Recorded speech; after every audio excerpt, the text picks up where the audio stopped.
जय श्री कृष्णा। राधे राधे। कैसे हैं आप सब? आई होप आप लोग बहुत अच्छे होंगे और आप सभी का वेलकम है मेरे ब्लॉग में। तो आज का ब्लॉग स्टार्ट हो रहा है शाम से और आज मैं आप सबके साथ शेयर करने वाली हूँ कि मेरी शाम की दिनचर्या कैसी रहती है, किन बातों का मैं ख्याल रखती हूँ जिसकी वजह से मेरी जो सुबह होती है वो बहुत बेहतर हो जाती है। क्योंकि आपका जो काम है 50% आपका जो काम रहता है सुबह वाला, अगर शाम को आप उन चीज़ों पर ध्यान रखते हैं तो आप यकीन माने आपकी सुबह बहुत ज़्यादा हड़बड़ी वाली बिल्कुल भी नहीं होगी। आप बहुत ईजिली सारे काम अच्छे से मैनेज कर पाएंगे। तो आज मैं आप सबके साथ शेयर करूंगी वही मेरी शाम वाली दिनचर्या, जो कि बहुत ब्यूटीफुल होती है।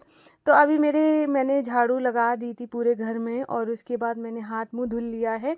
और ये वाला जो बीच वाला गेट था ये मैंने बंद कर दिया था, क्योंकि मैं बाहर वाले रूम में ही दोपहर में ज़्यादातर रहती हूँ, क्योंकि पापा जी रहते हैं तब तक तो नहीं रहती हूँ, बाकी पूरे टाइम में बाहरी वाले रूम में रहती हूँ। और माधवाशु को सुलाने के बाद, क्योंकि वहीं पे निष्ठू टीवी देखती है, निष्ठू कृष्णा, और तो मैं वहीं पर लेटी रहती हूँ। तो ऐसे करके, क्योंकि है ना बच्चों का भी ध्यान रखना होता है कि बाहर ना निकल जाए ऐसे, तो थोड़ा सा बच्चों पे ध्यान तो रखना ही पड़ेगा। तो मैं बाहर वाले रूम में बनी रहती हूँ, तो इधर बीच का गेट बंद रहता है। तो अभी मैंने क्या है ना गेट खोल दिया था और उसके बाद हाथ मुँह धुल के आ गई थी। तो फिर मैं अभी तैयार हो जाऊँगी। मुझे हमेशा ही मुझे मेकअप पसंद नहीं है। मैं आपको कभी भी ज़्यादा मेकअप में दिखी नहीं होंगी। बहुत कम दिखती हूँ। जैसे कि कभी कोई करवा चौथ हो गया या कोई फेस्टिवल, वैसे बड़ा कोई फेस्टिवल है उसमें दिखूंगी, या फिर कहीं जा रही होती हूँ तो तब तैयार होती हूँ। वरना मैं बहुत कम मेकअप के नाम पे मैं सिर्फ लिपस्टिक, बिंदी और काजल और सनस्क्रीन, मॉइस्चराइज़र, यही मुझे पसंद है। और वो भी आपने मुझे लिपस्टिक डार्क में कभी बहुत कम देखोगे। मुझे बहुत नेचुरल रहना बहुत ज़्यादा पसंद है, पर मुझे हमेशा तैयार होके रहना पसंद है। मेरे बाल ठीक ठाक हो, मैंने जो कपड़े पहने हो वो ठीक ठाक हो, बेशक पुराने हों लेकिन अच्छे से मैंने पहने हों। और थोड़ा सा मुझे अपने आप को प्रेजेंट करने का ये मेरे अंदर आदत है और मुझे बहुत अच्छा लगता है, और हर किसी को ऐसे ही रहना चाहिए।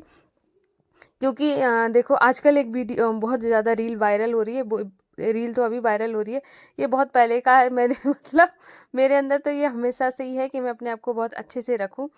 होता है ना कि आप माँ बनी हो पागल नहीं बनी हो, तो वो वाली बात है। तो इस वजह से अपने आप को खूब अच्छे से जितना संवार के रखो उतना अच्छा है। क्योंकि इससे ना आप खुद को अच्छा फील, जरूरी नहीं होता कि कहीं जाओ या फिर कोई आपको देखे तारीफ करे तभी आपको तैयार होना है। नहीं, आप अपने लिए तैयार हो। मैं हमेशा है ना जो चीज़ें करती हूँ मैं पहले अपने आप को खुश करने के लिए करती हूँ। चाहे मुझे मेरा तैयार होना हो, मेरे कपड़े अच्छे होना हो, मतलब जो भी मैं पहनती हूँ, मुझे ज़्यादा कॉस्टली होना ये मुझे मैटर नहीं करता है। सस्ते कपड़े भी होंगे, मैं उसमें भी खुश हूँ। बस मुझे है ना हर चीज़ मुझे मुझे पसंद आनी चाहिए। ना तो ज़्यादा मुझे महंगी का शौक़ है कि बहुत महंगा हो तभी मुझे पसंद आएगा। नहीं, मुझे मिनिमम चीज़ें हों, लेकिन हाँ जो भी हो मैं उसमें खुश होनी चाहिए। मैं पहले अपने आप को खुश करना पसंद करती हूँ, कि बाकी मैं बाद में खुश करूँगी। क्योंकि इंसान जब खुद खुश होता है ना, तब आप दूसरों को खुश कर सकते हो। जब आप अंदर से खुश नहीं हो, आपसे कोई बात करने आया है और आपको देख के और आप उसके साथ मुस्कुरा नहीं रहे हो, आप उस तरीके से मतलब सामने वाले को खुश नहीं हो पा रहा है आपके साथ, तो वो उसको भी नहीं अच्छा लगेगा। इसलिए इंसान का सबसे पहले खुद को खुश रखना जब सबसे ज़्यादा ज़रूरी है, बाकी तो फिर सब अपने आप खुश हो जाते हैं, मैंने ये देखा है। और अभी मेरा जैसे मैं तैयार हुई उसके बाद अपने माधव को जगाया, फिर मैंने उनको दूध दे दिया है। और जब जैसे ही मैं माधुआशु को जगाती हूँ तो उसके बाद है ना मैंने शॉल उड़ा देती हूँ, क्योंकि अभी थोड़ी सी ठंडी है। और उठने के बाद खुद को भी तो ठंडी लगती है ना, तो फिर इसी वजह से ये भाव मन में आ जाता है। तो फिर मैंने माधुआशु को ना शॉल उड़ा के बिठा दिया, दूध दे दिया था।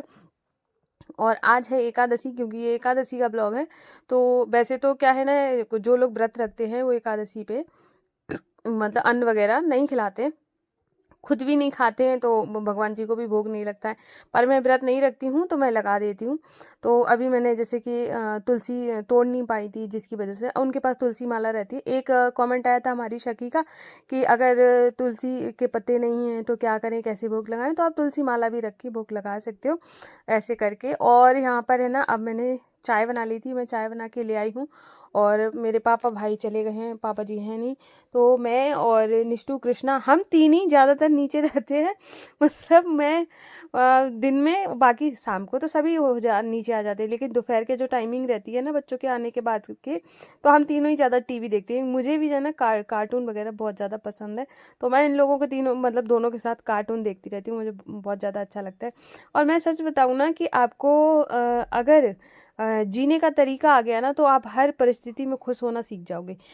जैसे मैं आपको बताऊं कि आप जैसे सुबह से शाम तक का मैं आपके साथ रूटीन शेयर करती हूँ, आपको कभी भी मैं ऐसे ही नहीं दिखेगा आपको कि मतलब मैं बहुत ज़्यादा परेशान हूँ। देखो, बीमारी की बात अलग हो जाती है, कभी आप बीमार हो, कभी कभार आपको कोई दिक्कत है, या फिर मैं कभी आपको कंप्लेन करती नहीं दिखूंगी, बहुत कम, रेयर ही, शायद ही आपने कोई ऐसा ब्लॉग देखा होगा जब मैंने किसी के लिए कंप्लेन करी होगी कि किसी कोई ऐसा है।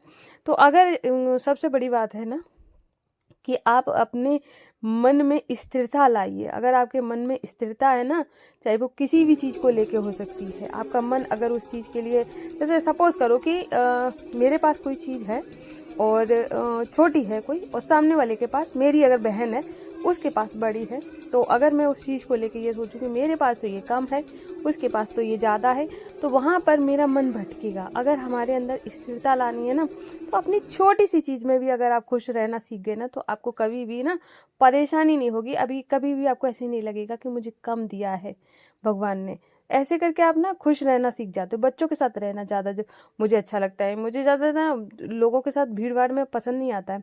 4 लोग हों, अपने हों। मेरा कितना छोटा सा परिवार है, माधव, वाशु, मैं और मेरा छोटा सा परिवार, और कितना मैं उसी में ही खुश रहती हूँ। सच बता रही हूँ, मेरा माधुवशु है ना, जैसे मैं घर में अकेली भी रहता हूँ, पहले ना मैं बहुत डरा करती थी, मुझे अंधेरे से बहुत डर लगता था, मुझे अकेले रहने से डर लगता था। माधुवशु के आने के बाद मुझे लगता है कि अगर मैं डर भी रही हूँ रात में, मुझे कभी कभार ऐसे लगे कि मुझे थोड़ा सा भय लग रहा है, तो मुझे लगता है कि नहीं, वो है ना, वो मुझे संभाल लेंगे, वो मुझे बचा लेंगे। तो ऐसा हो जाता है कि मुझे अपना परिवार कंप्लीट दिखता है। और तो ऐसे करके मुझे बहुत ज़्यादा अच्छा लगता है कि कितना मेरा प्यारा सा परिवार है, जहाँ पर मतलब मुझे कुछ भी सोचने की ज़रूरत नहीं, कुछ मांगने की ज़रूरत नहीं है, कंप्लीट फैमिली। तो मुझे बहुत ज़्यादा अच्छा लगता है। तो यहाँ पर अभी मेरी शाम की पूजा पाठ हो गई थी, बाहर भी मैंने दिया जला दिया था, और आज मैं बना रही हूँ यहाँ पर मूली का पराठा।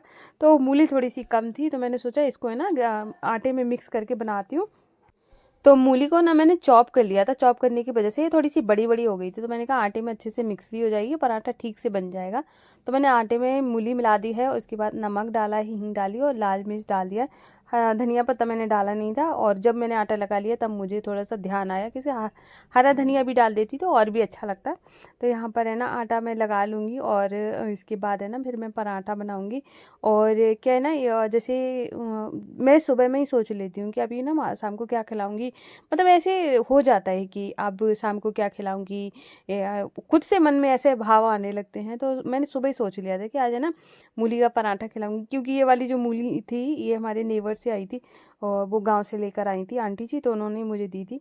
तो इसकी वजह से मैंने तभी सोच लिया था, जैसे ही मूली मिली वैसे सोचा कि चलो आज माधवा को ना मूली का पराठा खिलाती हूँ, बहुत दिनों से नहीं खिलाया है। तो यहाँ पर मैं पराठा बना लूँगी, और साथ के साथ मैं यहाँ पे दूध भी गर्म करने के लिए रख दिया है। और दूध क्योंकि दही है नहीं, तो मैंने सोचा है दूध और पराठे का भोग लगा दूंगी, और फिर मैं निष्ठू को दे दूंगी। निष्ठू को खाने के लिए, वो सॉस से खाएगी, तो उसको बाद में दूंगी जाके। तो यहाँ पे मेरा पराठा बन गया जी, ये बिल्कुल ना थोड़ा सा फटा फटा बना था, पर कोई नहीं, बहुत टेस्टी बना था। फिर उसके बाद में हमने प्रेम भाव से अपने लाला को भोग लगाया है, और भोग लगाने से पहले मैंने उनकी जो बाँसुरी होती है वो मैंने साइड में रख दी है। और उसके बाद देखो कितने प्यारे लग रहे थे हमारे लाला। तो यहाँ पर भोग मैंने खिलाने के बाद थोड़ा देर हो गई, और हमारी एक सखी का कमेंट आया था कि हमें कितनी देर तक भोग रखना चाहिए, तो हमें कम से कम 15 मिनट तो रखना ही रखना चाहिए, क्योंकि अगर हम बहुत जल्दी में नहीं खा सकते हैं तो भगवान जी को उतना ही टाइम लगता है। और ये ऐसे बोलते हैं कि जब भगवान खाते हैं, जब प्रभु भोग लगाते हैं, तो अपने सखाओं को भी बुलाते हैं, तो सखा आएंगे, फिर वो खाएंगे, तो उनको तो टाइम लगेगा ना। तो इस वजह से ना थोड़ा सा टाइम दीजिए, उनको प्यार से भोग खिलाइए। तो यहाँ भोग खिलाने के बाद फिर बारी थी उनको सुलाने की, तो फिर मैंने उनको थोड़ा सा हाथ में लेके, मैं ऐसे झूला सा झुलाती हूँ, फिर उसके बाद सुलाती हूँ, तो मुझे बहुत अच्छा लगता है। और आज ना माधु इतना मुस्कुराया है कि क्या बताऊँ, मैं सच बता रही हूँ। पता नहीं क्या सोच के, मतलब मैंने कुछ बोला था और झट से उसके मतलब स्माइल इतनी प्यारी थी, और जब वो वैसे है ना, जब मैं उसको गोद लेती हूँ तो उसकी आंखें चमक जाती हैं, इतनी ब्राइट सी हो जाती हैं, ऐसे लगता है पता नहीं क्या बोलने वाला है, मतलब ऐसे बोल पड़ेगा, ऐसे वाला हो जाता है। देखो क्या होता है, मानो तो अगर मूर्ति में अगर आपने है ये मूर्ति है, लेकिन अगर आपका भाव जाग जाता है, आपको प्रेम हो जाता है ना, तो बहुत सारी चीज़ें हैं ना आपको समझ आने लगती हैं कि कब गुस्सा हो रहे हैं, कब प्यार आ रहा है और कब इनको क्या चाहिए। तो ये सारी चीज़ें आपको फील होने लगती है। आपको देखो, बोलते नहीं है, बिना बोले सारे काम कर जाते हैं। आपको कभी भी कोई परेशानी होती है तो बिना बोले ना सारे हल निकल आते हैं। वैसे ही हर चीज़ का एक वो हो जाता है जब आप सेवा करने लगते हो। तो यहाँ पर है ना, अभी मैंने उनको सुला दिया है और ये वाला ब्लैंकेट मैं ऊपर से इसलिए डाल देती हूँ क्योंकि इसमें रूम में ना थोड़ी सी लाइट जलती रहती है, जिसकी वजह से ना मैं सोचती हूँ आँखों में रोशनी ना जाए, तो जिसकी वजह से मैं ऊपर से भी डाल देती हूँ। तो यहाँ पे ये कारपेट था, इसको भी मैं झाड़ के रख दूँगी।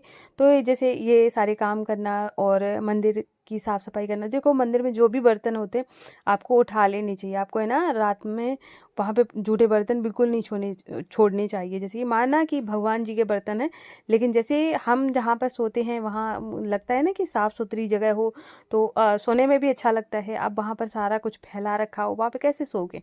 तो वैसे ही भगवान जी के पास है ना सारी चीज़ें हों, वो सब हटा दो, वो आराम से सोने चाहिए। मंदिर बिल्कुल थोड़ा-सा खाली-खाली हो, सारे भगवान आराम से आराम कर पाएँ, तो ऐसे करके आपको ना वहाँ बिल्कुल भी जो बर्तन होते छोड़ने नहीं चाहिए।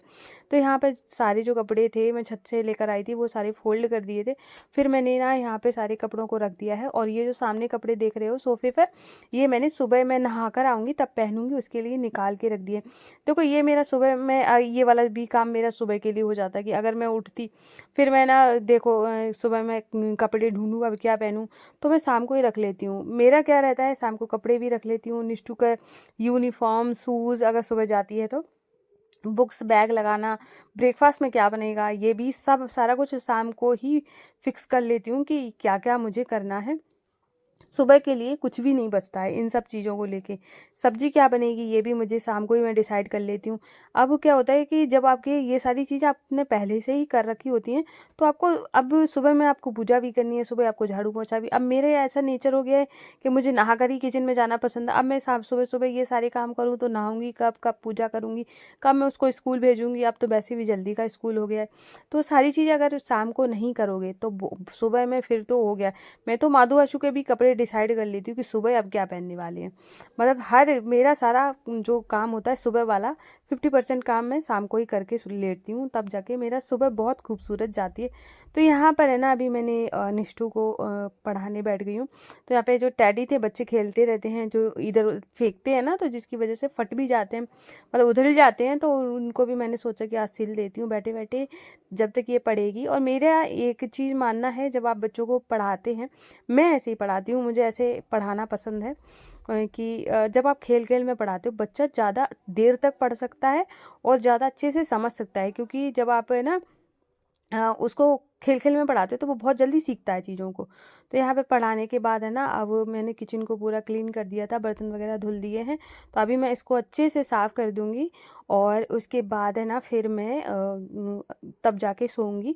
तो यहाँ पर सब काम हो गया, निष्ठू को मैं सुला कर आ गई हूँ क्योंकि उसको पहले सुला देती हूँ, तब ये किचन का बाद में काम करती हूँ। तो यहाँ पर सारा काम हो गया है, पूजा के बर्तन वगैरह भी सब क्लीन कर दिए हैं और अब मैं जाके ना इस ब्लॉग को ना यहीं पर एंड करूँगी। और अभी मैं सिर पे ना सब कुछ हो गया है, अब मुझे ना मैं 1 गिलास पानी पीऊँगी सोने से पहले।